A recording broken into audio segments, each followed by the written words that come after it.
tardes a todos. Bueno, vamos a comenzar con la siguiente charla magistral. Es un honor contar con la presencia de Francisco Cornejo, investigador del Instituto de Ciencias del Mar de Barcelona, España, y referente actual en el estudio de ecología y evolución de microorganismos marinos simbióticos. Francisco obtuvo su doctorado en 2017 en el ICM, donde realizó una tesis sobre el trabajo de diversidad, ecología y evolución de microorganismos marinos fijadores de nitrógeno, trabajo que le valió el premio extraordinario de tesis doctoral otorgado por la Universidad Politécnica de Cataluña. Durante su formación realizó estudios pioneros, lo que le valió la prestigiosa beca Marie Curie para trabajar sobre simbiosis entre microalgas y bacterias fijadoras de nitrógeno. Entre 2018 y 2020 trabajó en la Universidad de California, Estados Unidos, y luego en la Estación Biológica de Roscoff, en Francia. En 2021 regresó al ICM tras ser seleccionado con una prestigiosa beca del programa La Caixa para abrir una línea de investigación sobre la evolución de sistemas simbióticos. En 2024 lideró un estudio publicado en la revista Cell, identificando en las microalgas marinas un endosimbionte bacteriano que muestra propiedades de orgánulo, potencial primer orgánulo fijador del nitrógeno en eucariotas. Este hallazgo fue destacado por Nature, que lo incluyó entre los 10 avances científicos más relevantes del 2024, y por Science, que lo reconoció como uno de los mayores hitos del año. Actualmente se consolidó como científico titular del Consejo Superior de Investigaciones Científicas en el ICM. Por eso, con su trayectoria brillante, su espíritu innovador y su compromiso con la ciencia de alto impacto, Francisco representa la nueva generación de científicos que reescriben nuestras ideas sobre el origen y la complejidad de la vida. Acá, Francisco.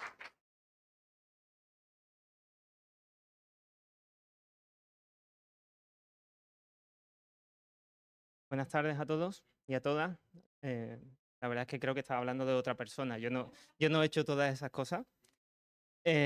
Para mí es un placer estar aquí hoy y quería agradecer a la organización por invitarme a este evento tan multidisciplinar dentro de las ciencias marinas y en especial bueno, a Paulina Fermani también por su hospitalidad, su amabilidad y por pensar en mí para esto.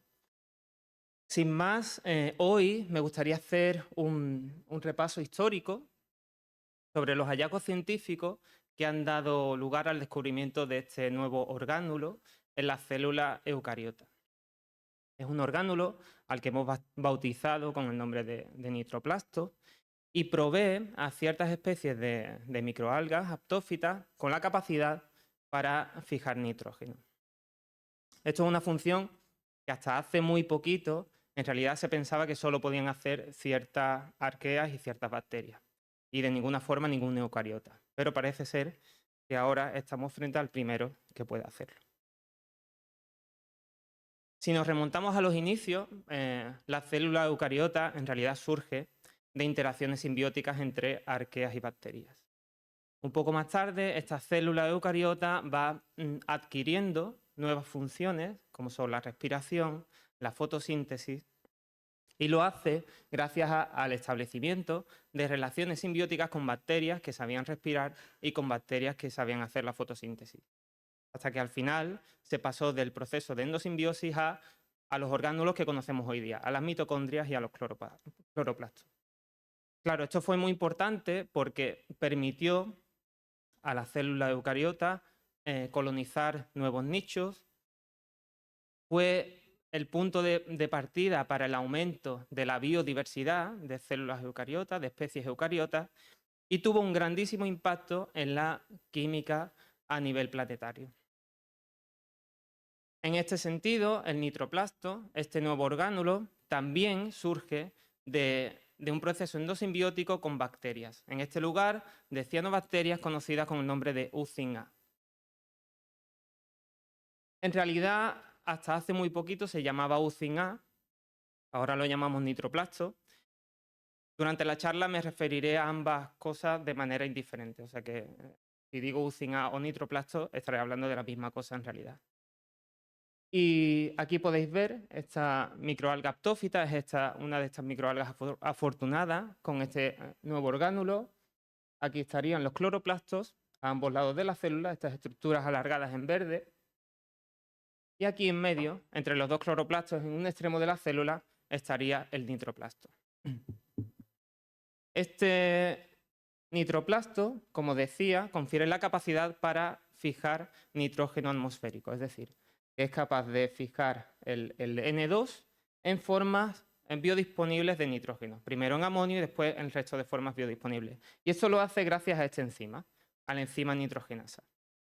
Esta función es una función fundamental, ya que el nitrógeno forma parte estructural de los seres vivos, forma parte de las proteínas, forma parte del ADN, de los componentes celulares, etcétera, etcétera. Y como decía, hasta hace muy poquito solo se pensaba que podían hacer esto las células bacterianas y algunas arqueas. Si comparamos la magnitud de la fijación biológica de nitrógeno entre sistemas, podemos ver que las bacterias marinas por año fijan mucho más nitrógeno que las bacterias terrestres.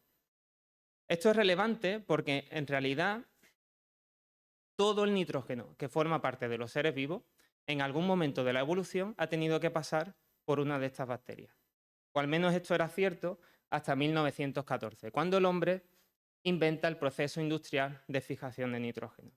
Si vemos la magnitud de la fijación de nitrógeno, sería equivalente a lo que fijan todos los sistemas biológicos en sistemas marinos y muy por encima de lo que pasa en los sistemas terrestres, con las consecuencias a largo plazo que esto pueda tener.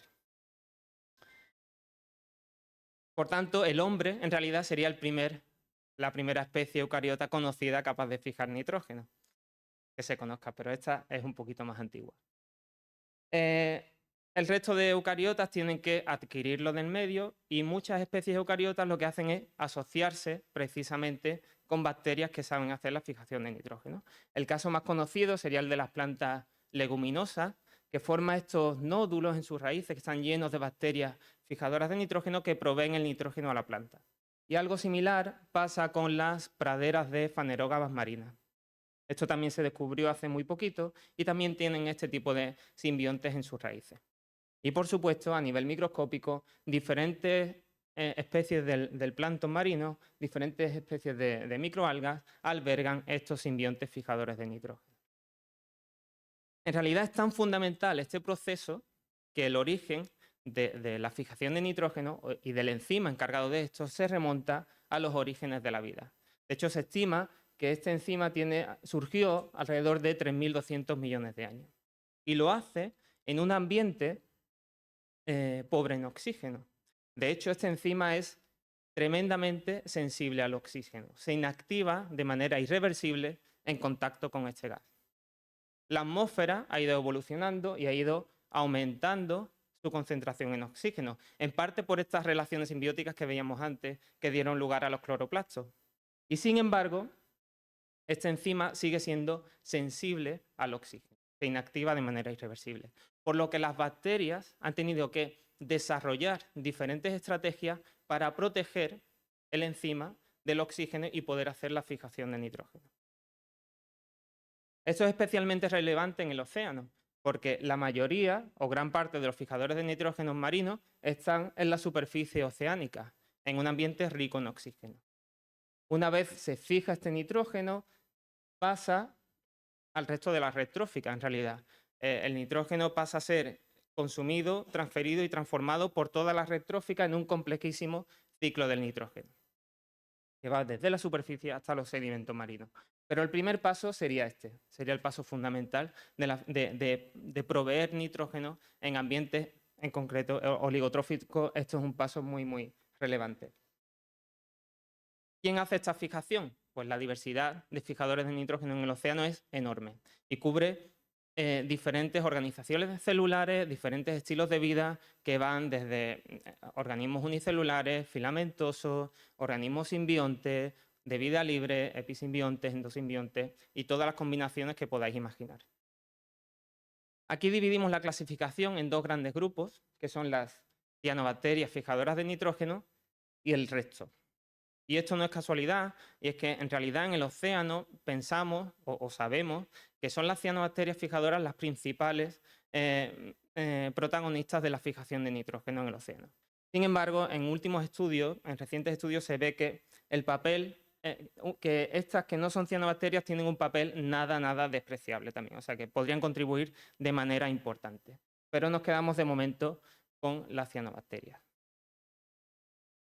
Que sean las cianobacterias las principales protagonistas de este proceso en el océano, quizás tiene que ver con las características del proceso de fijación de nitrógeno y con la fisiología de las cianobacterias. La fijación de nitrógeno es un proceso que requiere muchísima energía. Es uno de los procesos más costosos energéticamente en biología. Requiere mucho ATP y requiere, como hemos dicho antes, bajas concentraciones de oxígeno. Las cianobacterias, gracias a la fotosíntesis, pueden producir mucho ATP y pueden canalizar esta producción de energía hacia alimentar el proceso de fijación de nitrógeno. Sin embargo, como hace la fotosíntesis, pues también producen oxígeno. Y esto entra en conflicto directo con el proceso de fijación de nitrógeno. De tal manera que, en realidad, han desarrollado diferentes estrategias para poder llevar a cabo ambos procesos dentro de la misma especie. Una estrategia sería básicamente desacoplar temporalmente ambos procesos. Y eso es lo que hacen especies del género Crocosfera, que son unicelulares. En este caso, estas cianobacterias hacen la fotosíntesis durante el día y la fijación de nitrógeno por la noche. En el caso de Trichodesmium, que son cianobacterias filamentosas, como tienen muchas células en su filamento, pueden hacer una división de tareas. Entonces, algunas células estarían haciendo la fotosíntesis, mientras otras estarían haciendo la fijación de nitrógeno. Y en el caso de simbiontes, este sería el caso de Ucin-A, tendríamos que el hospedador hace la fotosíntesis y el simbionte hace la fijación de nitrógeno, por lo que habría también una separación espacial, en realidad, de las tareas. Pero claro, estamos en el oxígeno. En el oxígeno no. Estamos en el oxígeno, obviamente, pero estamos en el mar. Y el mar está lleno de oxígeno. Y el oxígeno, en realidad, difunde libremente por las membranas celulares. O sea que pensábamos que, en realidad, ninguno de estos mecanismos podría, por ellos mismos, explicar la protección necesaria para el enzima encargado de la fijación de nitrógeno. Esto es algo que ya en sistemas terrestres habían pensado en los años 80 y en sistemas marinos pues había quedado totalmente ahí como una cuestión a resolver que nadie quería mirar. En sistemas terrestres, estas bacterias lo que hacen es producir un tipo de lípidos que se llaman lípidos opanoides y que tienen unas características muy similares al colesterol que producimos nosotros. Estos lípidos los pueden colocar en sus membranas y actúan de barrera a la difusión del oxígeno.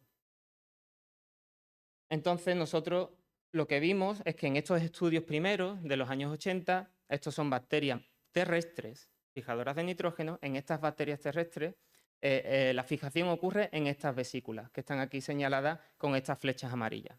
Y estos autores lo que vieron es que cuando exponían a concentraciones crecientes de oxígeno a estas bacterias, las paredes de las vesículas se engrosaban cada vez más. Y años más tarde vieron que en realidad esto se debía a que estas multicapas estaban enriquecidas en estos lípidos protectores que llamamos opanoides, ¿no? Nuestra pregunta fue la siguiente: ¿tienen estos lípidos las bacterias marinas igualmente o no? Y para responderla lo que fuimos a las bases de datos, miramos los genomas de todas las cianobacterias marinas y vimos que solo aquellas cianobacterias que fijan nitrógeno tienen la capacidad de sintetizar estos lípidos. El resto no. Por lo que en realidad pensamos que puede tener un papel relevante en la fijación de nitrógeno en los océanos. De hecho, cuando vemos la expresión de estos genes de síntesis de estos lípidos protectores, vemos que su expresión, aquí representado en amarillo, precede al proceso de fijación de nitrógeno, representado aquí en azul. Lo que quiere decir en realidad es que la célula, antes de hacer la fijación de nitrógeno, se prepara, pone estos lípidos en sus paredes celulares, consume el oxígeno intracelular y entonces es capaz de hacer la fijación de nitrógeno. Esto es algo en lo que aún seguimos ahondando con un proyecto que tenemos también y con Elena, que es postdoc en mi grupo y que está liderando este tema. Volviendo ahora al tema del orgánulo. Ahora que tenemos una visión global un poco de la relevancia de la fijación de nitrógeno en el océano y de las peculiaridades del proceso, me gustaría volver otra vez al tema de las cianobacterias marinas. En realidad, hay algunas bacterias fijadoras de nitrógeno que son fácilmente identificables, como es el caso de Trichodesmium, que son estas bacterias filamentosas que incluso cuando forman proliferaciones masivas se pueden detectar con datos de satélite. Sin embargo, el resto de bacterias fijadoras de nitrógeno son difíciles de observar, difíciles de cuantificar y difíciles de detectar. Sin embargo, la aparición de la técnica de PCR, que os sonará, utilizando un gen marcador, que es el gen NIFH, es un gen que codifica para una de las subunidades de esta enzima nitrogenasa. La amplificación de este gen marcador nos dio una visión totalmente nueva de la diversidad de fijadores de nitrógeno en el océano. La primera vez que se aplica esta estrategia de amplificación de este gen marcador en el océano fue en 1998. Y esta vez fue en unas muestras del Pacífico Norte y cuando se aplica se detecta por primera vez una secuencia pequeñita que se llama o le ponen el nombre de UCIN-A. O sea que hasta ese momento solo teníamos una información muy pequeñita de una parte del genoma de este organismo. Sin embargo, con esta pequeña información ya podemos diseñar sondas moleculares nuevas, podemos aplicar métodos cuantitativos de PCR, ¿no? De amplificación por PCR. Y empezaron a ver que esta secuencia pequeñita estaba muy distribuida en el océano, especialmente en zonas tropicales y subtropicales. Por lo que en realidad ya se empezaba a pensar que su papel en la fertilización oceánica podría ser importante. Pero hasta ese momento solo se tenía la información de la distribución de ese pequeño fragmento del gen. Un poco más tarde, en 2010, unos investigadores de California observan por citometría una población de células cianobacterianas que no habían visto con anterioridad. Para los que no estáis familiarizados con la citometría y no fuisteis al taller de Elena, esto es una representación de una muestra pasada por citometría y es una técnica que te permite, utilizando las propiedades ópticas de las células, clasificarlas por su, por ejemplo, tamaño y por su concentración de clorofila. De tal manera que cada puntito aquí es una célula que tiene un tamaño determinado y una concentración de clorofila determinada.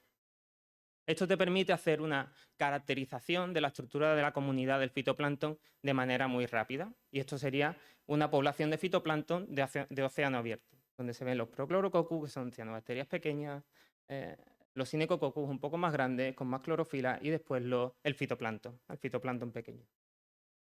Pues estos investigadores detectaron una nueva población que se colocaba justo ahí. Serían cianobacterias porque tienen clorofila y tendrían un tamaño más o menos un poco más grande que Prochlorococcus, pero no mucho más. Ellos lo que hicieron fue aislar esta población por citometría, extrayeron el ADN y lo secuenciaron. Y lo que vieron es que entre las secuencias estaba la de UCIN-A. Y ya no solo tenían el fragmentito pequeño, sino que consiguieron reconstruir todo el genoma que había alrededor de ese fragmento pequeño. Lo que vieron fue, primero, que se trataba de un genoma extremadamente pequeño y que además había perdido funciones que son típicas de las cianobacterias. No pueden hacer la fotosíntesis, no pueden hacer la fijación de carbono, perdieron la capacidad de sintetizar aminoácidos esenciales y, sin embargo, entre todas estas pérdidas, conservaron la capacidad para fijar nitrógeno. En ese momento se preguntaban, bueno, ¿cómo una célula con un genoma tan esquelético puede sobrevivir en un ambiente tan hostil como es el océano abierto, ¿no? Y sin hacer la fotosíntesis, etcétera, etcétera? Y lo que vieron, antes de desvelarlo, si recordamos lo que habíamos dicho antes del proceso de fijación de nitrógeno, en realidad, al no tener la fotosíntesis, estas no producen oxígeno, ¿no? Y esto, para el proceso de fijación de nitrógeno, es bueno. Estamos en el caso contrario anterior. Pero, claro, no tienen la fotosíntesis y tampoco producen ATP, por lo que no pueden alimentar este proceso, ¿no? En definitiva, lo que vieron es que esto no era una cianobacteria de vida libre, sino que estaba asociada a microalgas aptófitas, a una especie muy concreta de microalga aptófita. Y lo que pasaba era que la microalga le proporcionaba el carbono fijado fotosintéticamente y esto lo pueden utilizar las cianobacterias, estas para respirarlo, obtener energía y poder hacer la fijación de nitrógeno. Y a cambio, pues le pasa el nitrógeno a su alga hospedadora. Un win-win de libro. Y en este punto, cuando yo estaba mirando esto, me quedé como muy fascinado. Dije, ¡buah! Esto es algo que rompe un poco lo que se había visto en biología, ¿no? Y me quedé tan fascinado que le escribí una canción, en realidad. O sea, hice como un poco la conversación que tienen el hospedador y el simbionte. Y aunque no tengo la guitarra, os voy a cantar un fragmentito de la canción, porque ya que me la inventé, ¿no? Y ya que estoy aquí, pues la canto, ¿no? Y la canción dice así. Dice, que si tú quieres que te haga todos los días el amonio. Mal pensado. Que si tú quieres que te haga ay el amor, ni entre otras cosas, pues pásame tú la glucosa.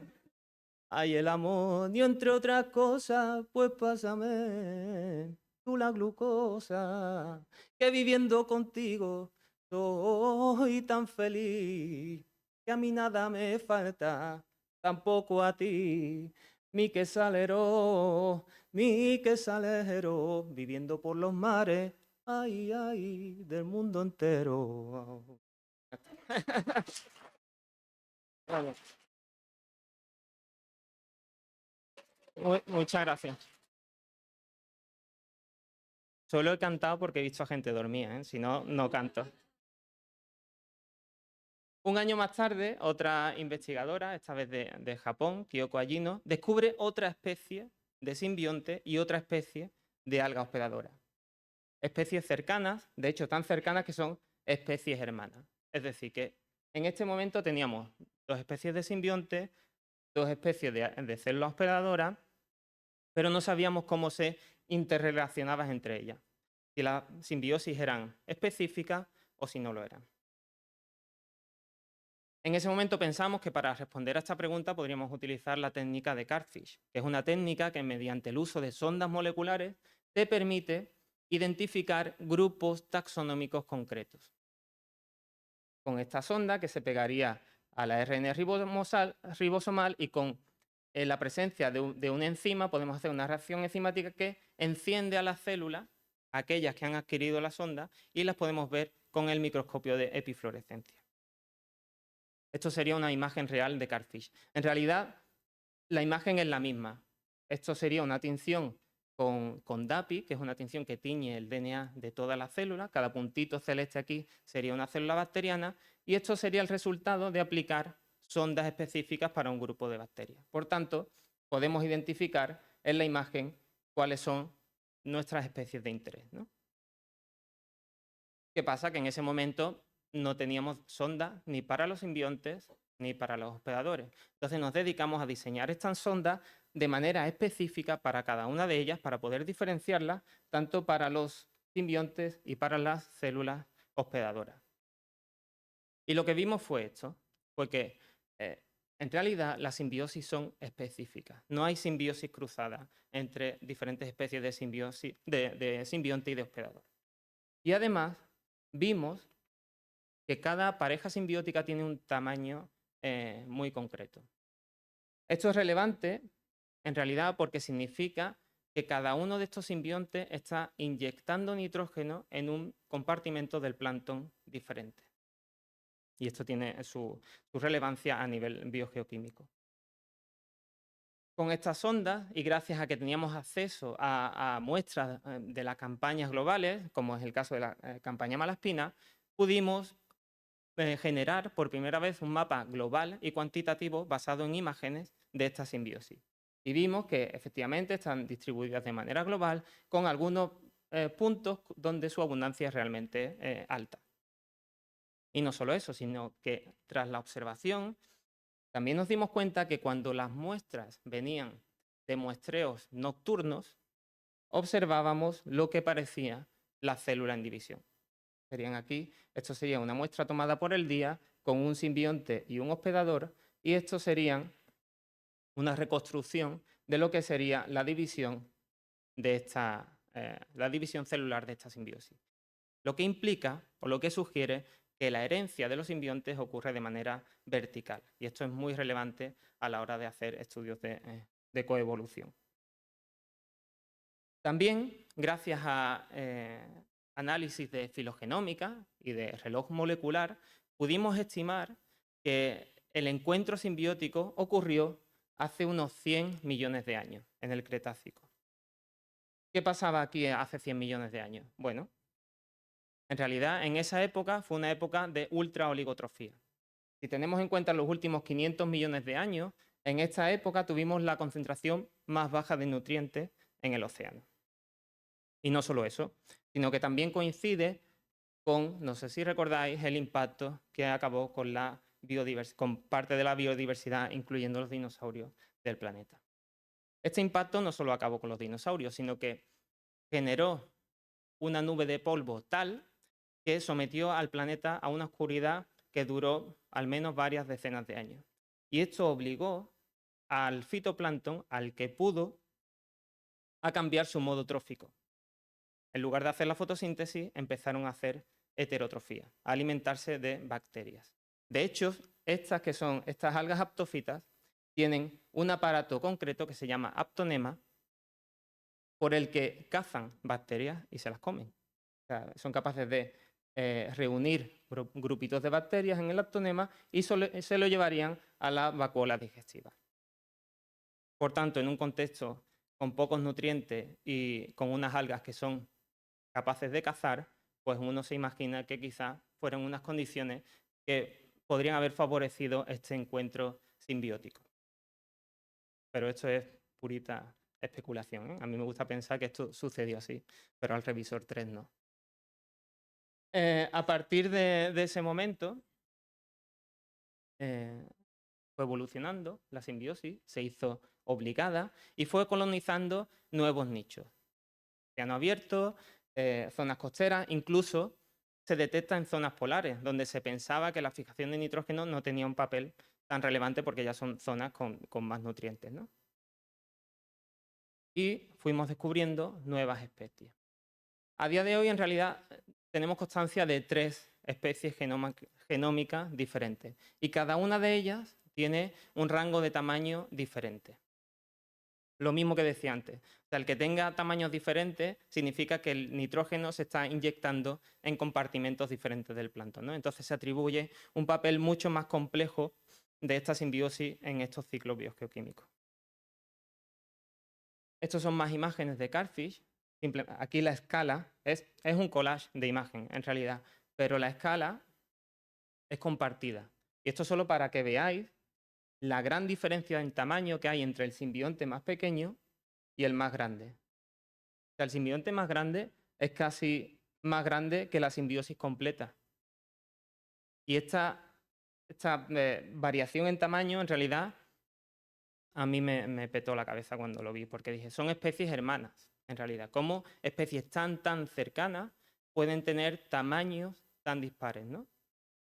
Un taxónomo clásico hubiese clasificado esto como especies totalmente diferentes, ¿no? Pero lo molecular nos dice que son cercanas. Lo que pasa es lo siguiente.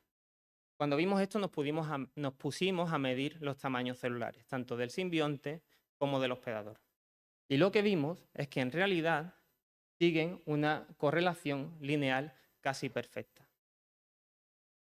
Esto en realidad quiere decir que la proporción de tamaño, no importa el tamaño de la simbiosis, pero la proporción de tamaño entre el simbionte y el hospedador es constante.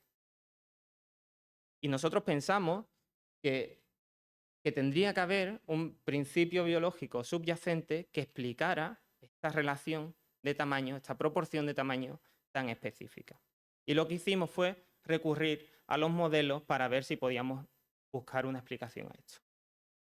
Entonces construimos un modelo metabólico. En este modelo metabólico lo que hicimos fue simular el crecimiento de la simbiosis en dos escenarios diferentes. En un escenario, la simbiosis no estaría limitada en nada, tendría de todo para crecer, pero tendría una única limitación, que es la cantidad de carbono que obtiene, que viene simplemente o solamente dada por el hospedador.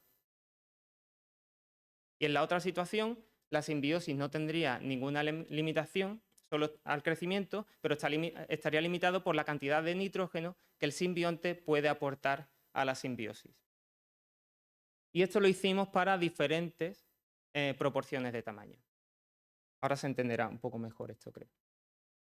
El resultado, el modelo nos decía esto básicamente.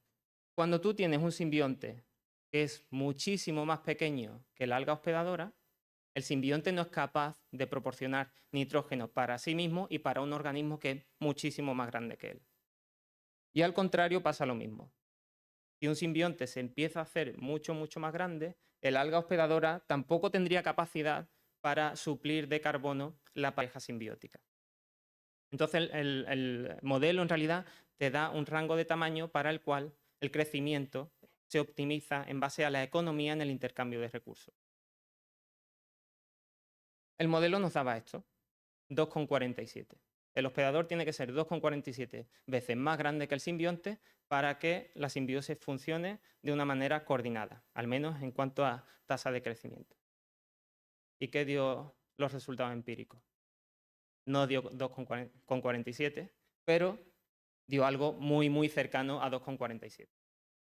Entonces, teniendo en cuenta los intervalos de confianza y todo esto, estadísticamente es la misma proporción de tamaño, por lo que nos pusimos realmente muy, muy contentos, no solo porque podíamos explicar esta relación, ¿no? Esta optimización en el intercambio de recursos, sino que además vimos que con algo tan simple como el tamaño se pueden explicar procesos evolutivos que son realmente fundamentales en la evolución celular. Esto lo vimos porque fuimos más allá de esto, ¿no? Dijimos, bueno, esta proporción de tamaño es única de esto, es algo general en endosimbiosis, es algo propio de los orgánulos, y lo que hicimos fue ver qué sucedía con orgánulos, en realidad. ¿Cómo es esta proporción de tamaño en orgánulos? Y obtuvimos esto. En verde serían los cloroplastos, en azul las mitocondrias y en moradito el UCINA, el nitroplasto. Y vimos que el volumen de los orgánulos, en realidad, con respecto al volumen de las células hospedadoras, sigue un patrón súper similar en los tres casos.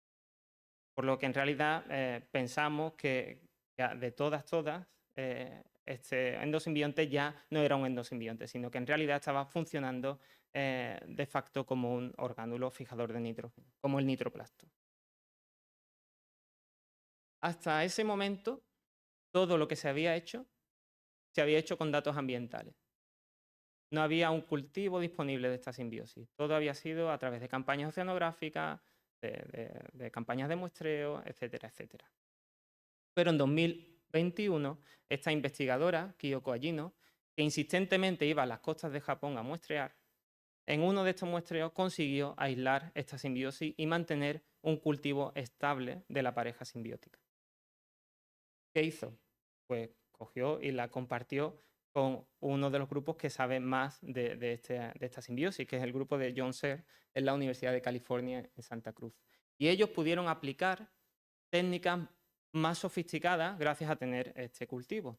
Por ejemplo, técnicas de tomografía de rayos X. Y lo que vieron es que había una coordinación exquisita en los procesos de división celular. Era prácticamente un baile a la hora de dividir los diferentes orgánulos dentro de la célula antes de que la célula se divida entera, ¿no? De manera que cada célula hija siempre mantiene todo su contenido en los diferentes orgánulos. Y no solo eso, sino que al tenerlo en cultivo lo que hicieron también fue separar la simbiosis, romperla. Separaron el simbionte de su hospedador y observaron o miraron qué contenido proteico había dentro del simbionte. Y esto está representado aquí. En verde se ve las proteínas que pertenecen al simbionte y en morado las proteínas que pertenecen al hospedador. Es decir, que dentro del simbionte en realidad hay una fracción de proteínas que pertenece al hospedador, lo que implica que hay un tráfico de proteínas entre hospedador y simbionte.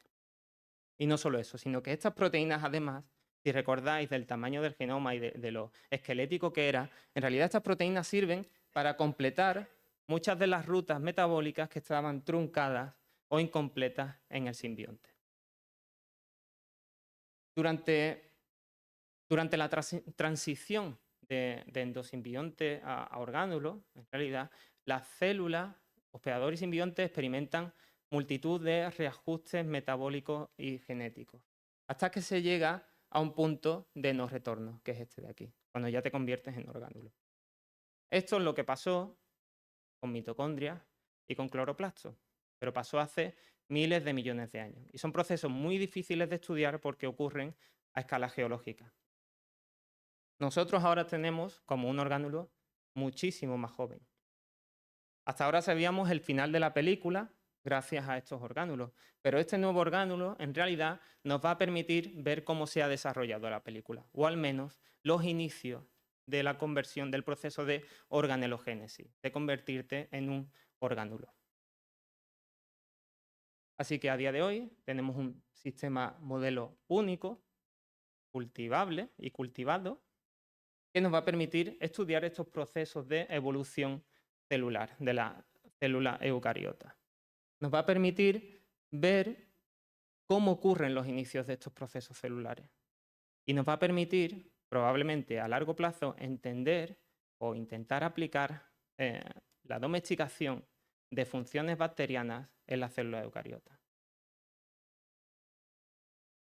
A día de hoy nosotros seguimos estudiando este sistema desde el punto de vista genético. Estamos interesados en saber si toda la diversidad de estos simbiontes ha pasado esta barrera, si todos son orgánulos ya o algunos están todavía en esta transición. Queremos saber cuándo aparecieron el resto de la diversidad para poder intentar relacionarlo con el contexto paleoceanográfico, y también queremos indagar más en la genética para ver si podemos descubrir nuevas interdependencias entre el nitroplasto y su alga hospedadora. Y esto es parte de la tesis de Cintia Vieira en mi grupo.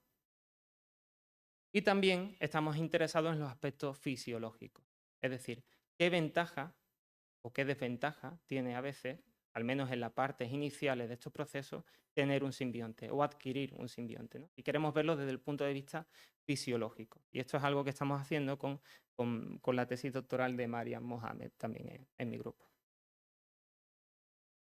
Pero el mar no tiene solo esta simbiosis, en realidad. O sea, son 2 especies, 3 especies, de un número de especies que es difícil de imaginar. En realidad, en el mar tenemos toda la diversidad de interacciones simbióticas posibles.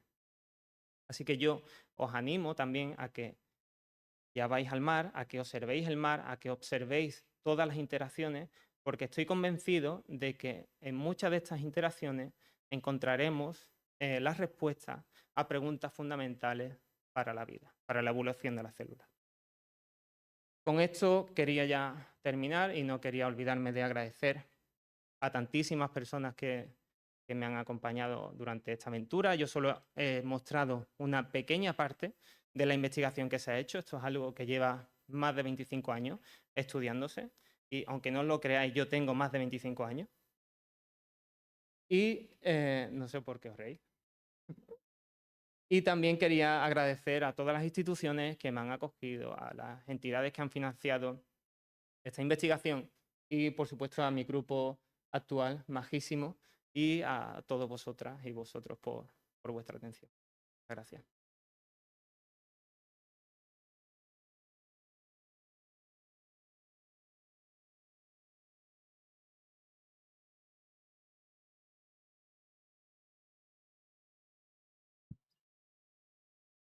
Bueno, preguntas.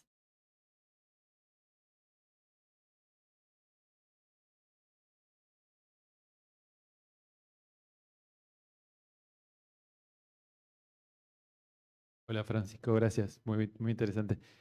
¿Les interesa y vieron diferencias en la demanda de hierro entre los diferentes fijadores que estuvieron estudiando por esa demanda que tiene la nitrogenasa por parte de hierro? Muy buena pregunta. En realidad, nosotros pensamos que los requerimientos de hierro que tiene la propia el fitoplancton, perdón, la especie hospedadora, es mucho más grande que las necesidades que tiene su simbionte.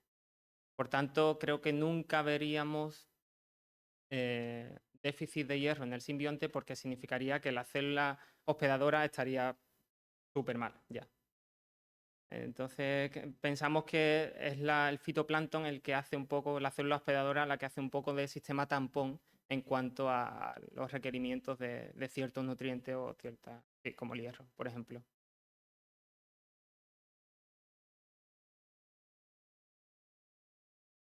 Gracias, muy interesante. Dos preguntas. Una, ¿qué se sabe del hospedador libre en el ambiente? Si queda como una fase de letargo, cuánto tiempo de supervivencia tiene, no, infectar otra, bueno, o estar dentro de otra célula. Y después si hay información en aguas continentales de presencia de estos. En realidad, en sistemas naturales, el hospedador nunca se detecta libre. Sí es verdad que nosotros en el laboratorio hemos conseguido romper la simbiosis y mantener al hospedador vivo sin simbionte, pero crece muy mal. O sea, es como lo mantenemos a duras penas, sus tasas de división son muy, muy bajas, pero se mantienen. Y esto es parte de lo que queremos hacer con los estudios de fisiología, porque claro, tener un sistema que sabe cómo ser simbionte sin el simbionte, en realidad nos permite interrogarlo ahora desde un punto muy interesante, ¿no? Podemos empezar a darle diferentes componentes para ver cómo responde, ¿no? Intentando emular un poco qué sería una vida simbiótica, pero sin tener su simbionte, ¿no? Eso con respecto al hospedador. Y con respecto a los sistemas de agua continentales, en particular, esta simbiosis no se ha detectado, pero hay otras especies simbióticas que en realidad son bacterias, cianobacterias fijadoras de nitrógeno muy cercanas a estas, que establecen simbiosis con diatomeas. Claro, estas en realidad se piensa que no han pasado esa barrera, que no son orgánulos todavía, pero la ventaja de estas es que las encuentras tanto en ambientes marinos como en ambientes de agua dulce, ¿no? En realidad te da una visión mucho más global de este tipo de interacciones. Quizás si seguimos mirando en otros sistemas acuáticos, igual encontramos también algo similar a esto, porque aptófitas también hay en agua dulce, ¿no? Pero bueno, habría que empezar a mirarlo también. Hola Francisco. Mi pregunta también iba por el lado del hospedador, porque vos mostraste que los endosimbiontes están muy cercanamente relacionados, pero por ahí los hospedadores no están tan cercanos. ¿Han mirado, tipo en el árbol filogenético, otras aptofitas que estén muy cerca? Para ver si tienen hospedador o no tienen, si tienen el nitroplasto o no tienen el nitroplasto, y eso por ahí sería interesante ver cómo se comparan fisiológicamente si una especie muy cercana a aptófita no tiene el nitroplasto, cómo compara con la otra. Eso sería súper interesante explorarlo. En realidad, nosotros utilizamos esta aproximación del CARFISH, pero necesitamos ondas específicas, en realidad. Nosotros hemos visto, esto en realidad no está publicado, hemos visto que hay algunas especies de algas aptófitas que no se marcan con nuestras ondas para hospedadores, pero se marcan con algunas de las ondas para el simbionte. O sea que en realidad hay algunas otras especies que están por ahí en el árbol, también cercanas probablemente, que tengan estos simbiontes. De hecho, de las 3 parejas simbióticas que hay, de las que mostré con los diferentes tamaños, de 2 de ellas se sabe quién es el hospedador y el simbionte, pero de la tercera solo se sabe quién es el simbionte. Y el hospedador sabemos que es una alga aptófita porque tenemos ondas generales para el grupo de las aptófitas, pero no sabemos en concreto cuáles. Entonces, respondiendo a tu pregunta, probablemente estos huecos que comentas se vayan a ir rellenando con algas que se piensan que son de vida libre, pero en realidad seguramente tengan simbiontes también. Sí, súper interesante. Te hago otra pregunta cortita. Vos mencionabas que el tamaño estaba estrechamente relacionado, el tamaño del simbionte con el tamaño del hospedador. Y si tienen alguna explicación, no sé, se me ocurre, ¿por qué no duplicar el nitroplasto como pasa en algunas que tienen doble cloroplasto, por ejemplo? Ya, no lo sé. La evolución yo creo que es caprichosa en muchos aspectos. Quizás es más eficiente energéticamente tener la fijación de nitrógeno solo en un sitio. En realidad está colocado de manera estratégica, si te fijas, porque el simbionte no está en un lado de la célula, sino que está justo en medio de los dos cloroplastos. En realidad está en contacto con los dos cloroplastos, por lo que probablemente estén supliendo al simbionte con carbono y el simbionte simplemente lo libera y los dos cloroplastos toman ese nitrógeno fijado y el resto de la célula. Entonces quizás es más fácil organizarse así a la hora de dividirse y todo, pero la verdad es que no tengo ni idea. Lo han decidido hacer así y a ver si cambian de opinión. Muchas gracias. Hola Francisco, muchas gracias por la charla, estuvo buenísima. Yo llegué un poquito tarde, entonces capaz que hago una pregunta que mostraste, pero con respecto a la distribución o poner más en contexto ecosistémico a estos organismos, si se ha encontrado en forma cosmopolita en los estudios o tiene cierto rango latitudinal como un tricodesmius. Y si está más en ambiente, si lo han estudiado con respecto a las condiciones, a los radios de los nutrientes, donde lo encuentran más o menos, y si han visto que tenga algún tipo de asociación o de ensamble con otros grupos de fitoplancton cuando lo encuentran en abundancia.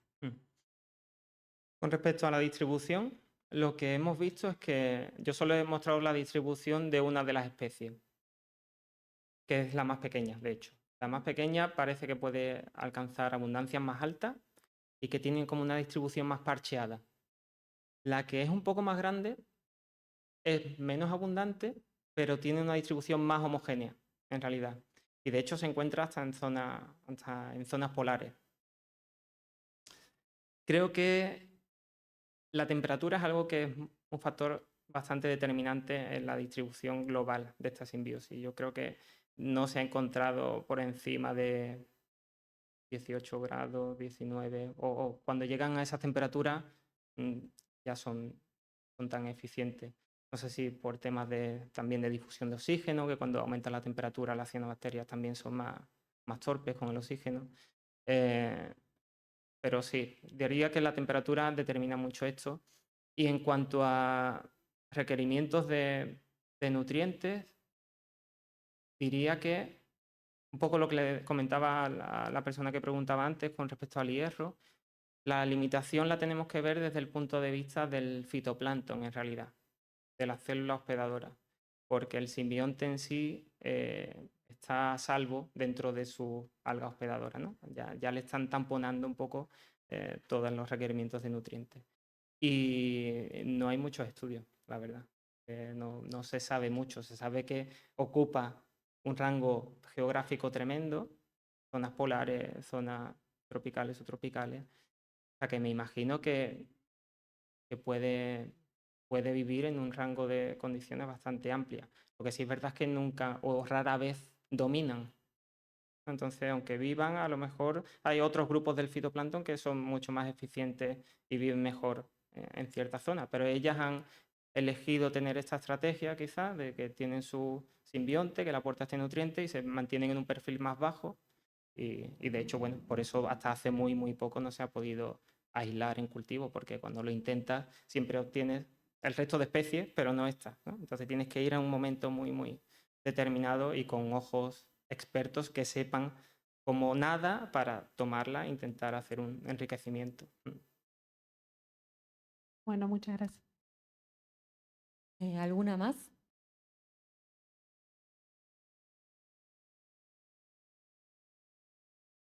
Buenas.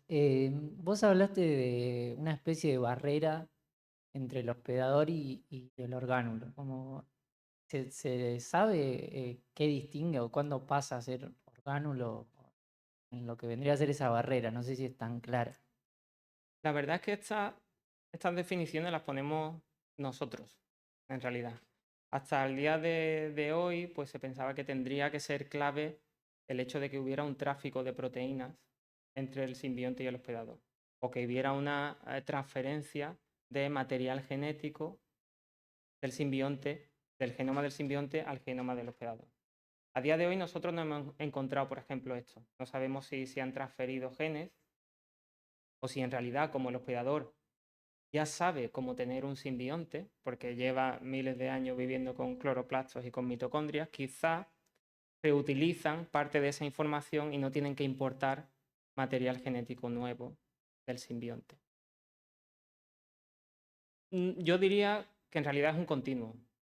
Hay algo que sabemos que son orgánulos, que son los cloroplastos y las mitocondrias, y ahora tenemos este sistema que yo quiero pensar, en realidad, aunque digamos que es un orgánulo, yo quiero pensar que en realidad está justo en esa transición. Es una cosa, es un orgánulo o un endosimbionte que se está transformando, pero es muy joven aún. Claro, esto es perfecto porque te da para observar estos procesos en tiempo real, ¿no? Estamos viendo la evolución, cómo está pasando ahora mismo, ¿no? Y tendremos respuesta hacia esa ventanita temporal. Por eso digo que en realidad otras simbiosis nos podrían permitir completar otras piezas del puzzle que no vamos a ser capaces de completar con esto. Muchas gracias. ¿Alguna otra? Allá.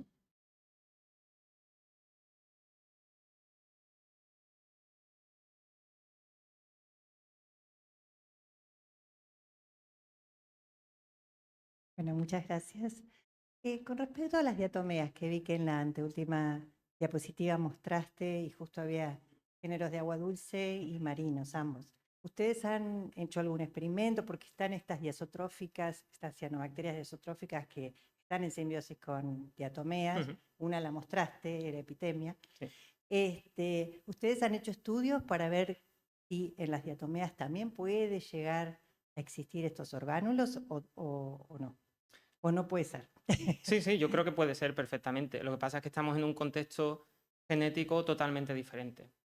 El genoma de una diatomea no tiene nada que ver con el genoma de una aptófita, son genomas más grandes, más complejos. Nosotros sabemos que estos simbiontes de diatomeas también han sufrido un proceso de reducción de genoma, pero no es tan grande como el que ha sufrido Huizinga. Esto no quiere decir que sea un proceso lineal. Quizás no le hace falta reducir tanto, o quizás no reduce tanto porque la complejidad de la interacción con la diatomea es mayor que con una aptófita, ¿no? Pero sí, yo no descartaría que este proceso haya surgido también de manera paralela en diatomeas. De hecho, tenemos otro trabajo en preparación con respecto a una de estas diatomeas en la que vemos que también el evento simbiótico se origina en esa época de escasez de nutrientes. Y también en sistemas terrestres hay algunas plantas que se sabe que establecieron relaciones simbióticas con fijadoras de nitrógeno en esa época. Por tanto, algo debió pasar para favorecer este tipo de interacciones, probablemente en diferentes sistemas, no solo en aptófitas.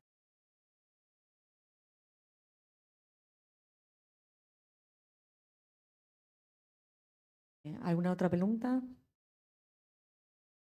Otra más.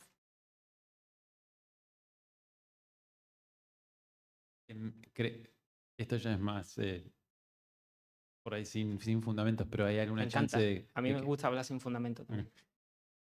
si es buena candidata para una endosimbiosis secundaria? Digamos, ¿hay alguien o se lo ha visto en algún otro organismo? Claro, eso sería estupendo. No se sabe. Esto es un ejemplo de una endosimbiosis primaria. Pero claro, quién sabe si al encontrarse con otra célula más grande la puede engullir O incluso se me ocurre también procesos de kleptoplastidia, o sea, de robar orgánulos, ¿no? Quizás alguien, otra especie del fito o sí, puede engullirla, eliminar el resto del material y quedarse con el nitroplasto solo, ¿no? No se ha observado, pero tampoco hemos mirado con mucho detalle.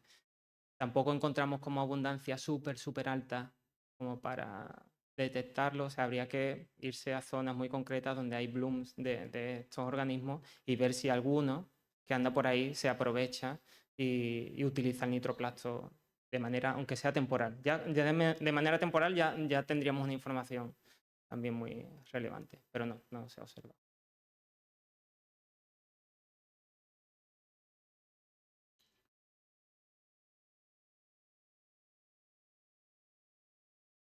Muy linda la charla, la verdad que podríamos estar toda la tarde acá. No, se me ocurre, hablando de esto de la diversidad de posibles simbiontes que podrían estar pasando desapercibidos, ¿hicieron análisis de coocurrencia, por ejemplo, en datos metagenómicos?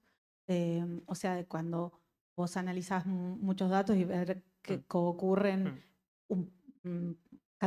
posibles candidatos que suben y bajan al mismo tiempo para detectar posibles hospedadores y simbiontes. Lo hicimos con los dos más abundantes, digamos. Al final, cuando haces metagenómica, requieres que haya una cierta abundancia para poder capturar DNA suficiente para poder hacer esta correlación. Entonces, los que son abundantes, sí que lo hicimos y lo detectamos. Y de hecho, de esta forma hemos recuperado parte del genoma del hospedador, una pequeñita parte, ¿eh? Pero solo de los más abundantes. O sea que si hay nuevos, no los estamos viendo de esta forma. Bueno, y ahí está mi otra pregunta, porque vos decís, claro, evidentemente han quedado como, no son tan abundantes, o entendí que no son tan abundantes en el océano, es como si fuera que esto surgió en un momento en donde había una presión de selección muy fuerte y como que después quedaron como remanentes. Entonces, podría ser que esté pasando que haya muchos otros, pero que están en bajas abundancias y que no los están detectando en realidad. Entonces, la pregunta es, ¿qué pensás vos? ¿Cuál es la presión de selección que permite que continúen los que hoy están? Porque yo entiendo cómo surgió, pero lo que no entiendo es cómo siguen. Más allá de simplemente les rinde y se mantienen en... Es un tema que yo creo que ya no hay una elección, no hay vuelta atrás. O sea, tú has apostado por una estrategia. Y ahora ya están... Han derivado. O sea, eso es a favor de que ya son organelos. Eso sería a favor, efectivamente. De que ya son. O sea, el hecho de que se encuentren en zonas ricas en nutrientes. Exacto. A favor de que ya son. Sí. Ya no pueden salir de ahí. Sí. Yo diría que es eso, pero no son los más exitosos en el sentido de abundancia. Pero bueno, mientras que a ellos les sirva, ellos siguen estando ahí, en realidad, con menores abundancias, excepto cuando las condiciones se vuelven un poco más complejas de nutrientes, entonces sí que repuntan y compiten mejor que especies de fitoplancton que no tienen simbionte, cuando les falta el nitrógeno. Eso sí sí se ve. Eso sí se ve. Sí, eso sí se ve. O sea que de manera puntual seguramente sí que... Sí. Bueno, yo no te felicité. Muy linda la charla. Gracias a todos por venir. Tenemos un regalito para darle. Oh, qué guay. Gracias, Fran, por venir. Muchas gracias. Qué guay. Y bueno, lo felicitamos, ¿no? Por la charla. Vale. Muchas gracias. Muchas gracias. A mí me gusta mucho divagar, ¿eh? O sea que cualquiera que quiera divagar conmigo luego o más tarde, ahí estoy. Muchas gracias. Bueno, tenemos anuncios.